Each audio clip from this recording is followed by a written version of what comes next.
Thank you. What if I told you 20,000 women put down their tools of daily life and picked up shovels to build a future for free? Not for pay, not for fame, but for their country. This is not a movie.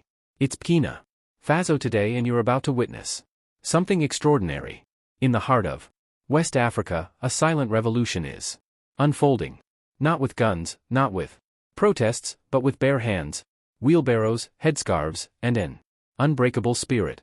Burkina Faso, once labeled one of the world's poorest nations, is showing the world what true nation building looks like. And at the front lines of this transformation are not just soldiers or politicians or international aid. They are women, ordinary women, mothers, traders, widows, students, farmers, more than 20,000 of them. And they've made a choice that has stunned the world to work voluntarily without pay on construction sites across the country. They are mixing cement, lifting gravel, flattening roads, building drainage systems, raising the foundation of an nation literally. 2. From dust to dignity, women lead the charge. Understand the full depth of this story. We need to understand the context. Burkina Faso under Captain Ibrahim Traoré is undergoing one of the most intense periods of transition in its modern history. Faced with terrorism, economic instability, and the legacy of neo-colonialism, the country found itself at a crossroads. But instead of collapsing, the people stood up, and the women, they didn't just stand. They carried bricks on their heads and marched toward progress. We are not just women. We are warriors, says Mariam Kaber, one of the volunteers helping construct a rural access road in the Sentinel region.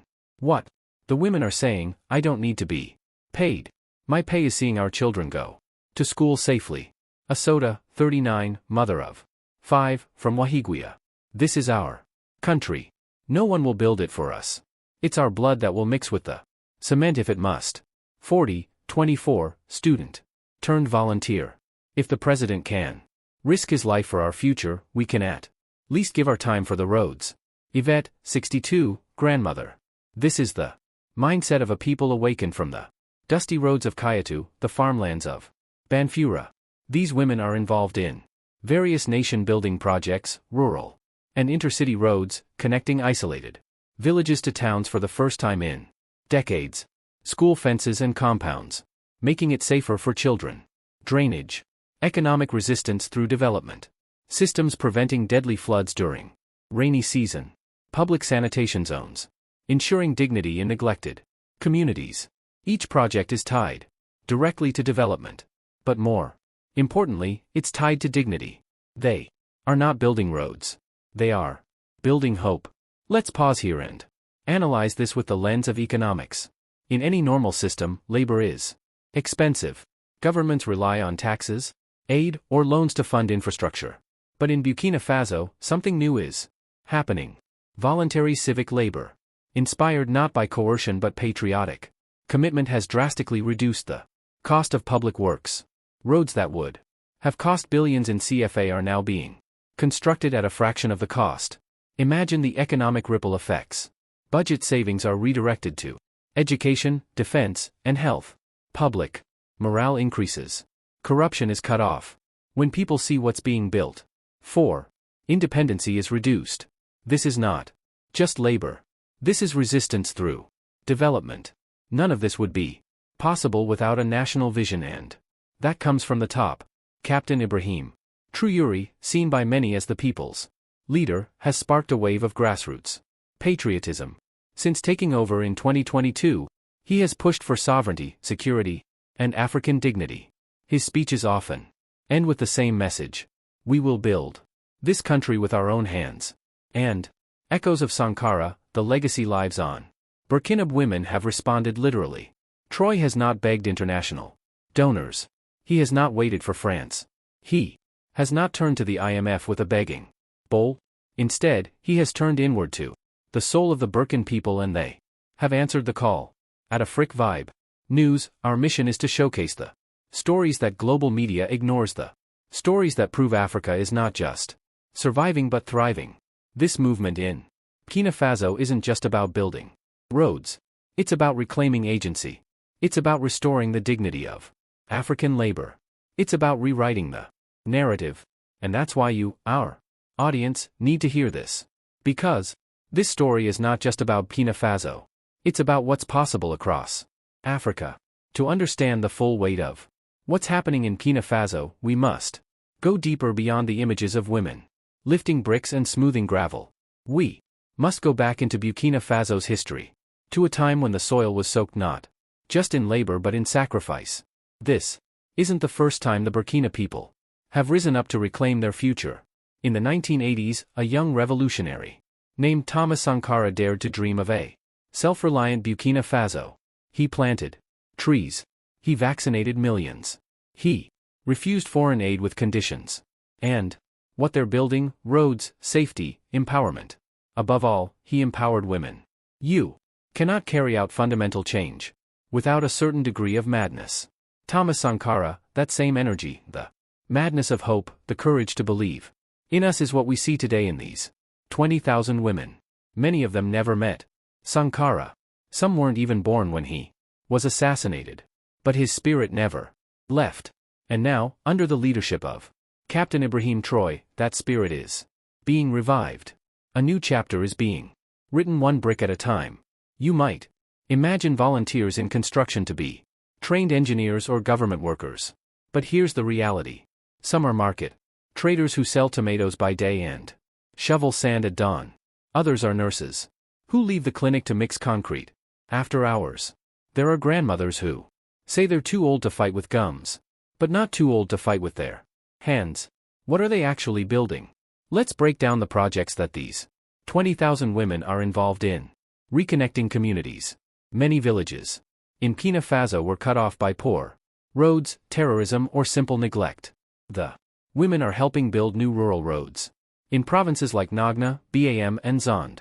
Repair and expand key routes leading to markets, clinics, and schools. Clear and secure old paths once abandoned due to terrorist threats. Safe zones for women and children. Women volunteers are leading construction of protective walls around schools and community centers. A day in the life: sweat, solidarity, sacrifice. Drainage canals to prevent flooding in low-income areas, emergency shelters for displaced families and women fleeing violence. Training and mentorship. This isn't just manual work. It's transformation. Local engineers are training women in masonry, carpentry, and surveying. Youth are shadowing volunteers, learning construction as a future career. Women are teaching other women, creating a national chain of empowerment. It's a revolution of skill, not slogans. You may ask, why would anyone work for free for weeks in the hot Sahel sun? It's not about money. It's about revenge, not through bullets, but through rebirth. It's about honor. Because after years of foreign troops, coups, and abandonment, the people have chosen to rely on themselves. And it's about legacy, because they know no foreign power will build Burkina Faso. France left us. The world abandoned us. But we didn't abandon ourselves. If I don't build this school, who will? Since the initiative began just a few months ago, the results are mind-blowing.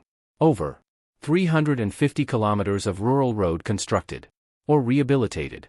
More than 110 schools and clinics fenced and upgraded. Thousands of displaced families resettled through women-built shelters. 500 young women now trained in construction skills. Zero salaries. 100% volunteer work. This isn't just construction. This is civilian defense. Through development. The government's response to Captain Ibrahim Traoré has personally visited several of these sites. He's not offering money. He's offering recognition. And that's more powerful. At one recent event, he said, "This country belongs to its people." Today, our mothers, sisters, and daughters have reminded us that our strength lies not in what we are given, but in what we give. The government is now supporting women-led cooperatives with tools and safety equipment, offering land certificates and business licenses to volunteers, encouraging other Africa's turning point. Will the continent follow? Ministries to adopt this model. Mainstream Western media barely covers this movement. Why? Because it doesn't fit the narrative of Africa in crisis. But at Afriq News, we don't wait for headlines. We create them. We document the pulse of our continent. And right Now that pulse is pounding loud and strong in Burkina Faso, a spirit bigger than one country across Africa. Eyes are turning to Burkina Faso in Mali. Women's groups have asked to learn from the model in Niger. Youth movements are studying the structure of the volunteers. In Guinea, civil societies are calling for similar patriot projects. This isn't just a movement. It's a spark. And if it catches, Africa will never be the same again. We've seen the numbers. We've heard the vision, but what does a day in the life of these volunteer women actually look like? The answer: it begins before sunrise and ends after sunset. 4:30 a.m. The day begins before most of the country wakes up. These women are already preparing, wrapping their heads with scarves, filling metal kettles to boil water for miller porridge, gathering at designated points with their buckets, gloves, and shovels. They don't wait for transportation. Many walk miles to reach the site. We walk in the dark. Sometimes we sing on the way. It gives us strength. We are not afraid. At first light, the construction sites come alive. There is no heavy machinery. Just hands, just hearts. Some women carry steins from nearby hills. Others mix cement in shallow pits with their bare feet. Some line up gravel and bricks in neat formations for the masons. A few stand watch, ensuring tools aren't stolen by nighttime looters. They sing while working. They joke. They encourage each other. The air smells of dust, sweat, and pride. 12 o'clock noon. Community cooking. Lunch is not bought. It's made by hand. In large iron pots. They prepare tea, the local staple made from millet, or maize leaf sauces with baobab and okra. Sometimes dried fish or peanuts if donations are of each woman contributes a handful of grain. No one eats alone. No one eats first. The spirit of solidarity feeds them more than the food. 2 p.m. rest and reflection undernev. News volunteer woman commissary. This is not slavery. This is choice. We rest because our bodies are tired, but our spirit is strong. 4 p.m. back to work. With the sun tilting westward, they return to the project. The children back from school join to help. Teenagers sweep debris. Elders offer advice. In some locations, men come in the evening hours to lift what the women prepared. It has become a partnership. A new social contract is being written, where dignity replaces dependency. 7 o'clock p.m. closing the dyers, the last wheelbarrow is emptied. The women form circles. They pray. They dance. They raise their hands and say the same words. Every evening. Burkina Faso Kodo. Burkina Faso rise up. And then they walk home. Sometimes in sandals, sometimes barefoot, always united. And why they still choose to stay. This isn't easy work. Many of the women carry scars, physical and emotional, blisters and infections, exhaustion from long hours.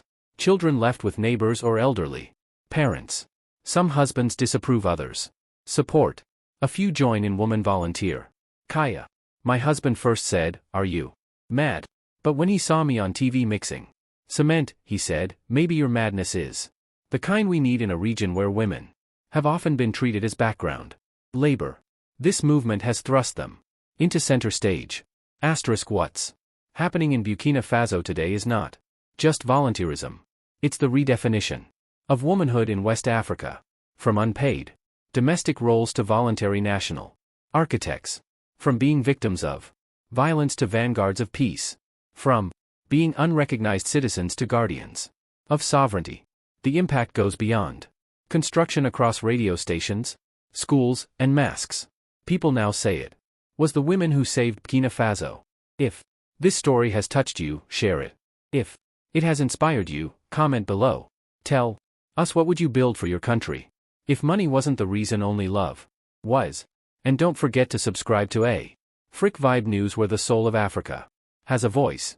Burkina Faso has shown us something the world forgot. Nation building is not reserved for politicians, soldiers, or foreign investors. It belongs to the people. This is a living model of development. From the inside out. Voluntary civic service rooted in pride, not poverty. Leadership through example, not entitlement. Pan-African dignity, not IMF dependency. Women leading not behind men but beside them. Other African nations are watching. And if they listen closely, they'll hear something remarkable rising from the red soil. The sound of Africa rebuilding itself.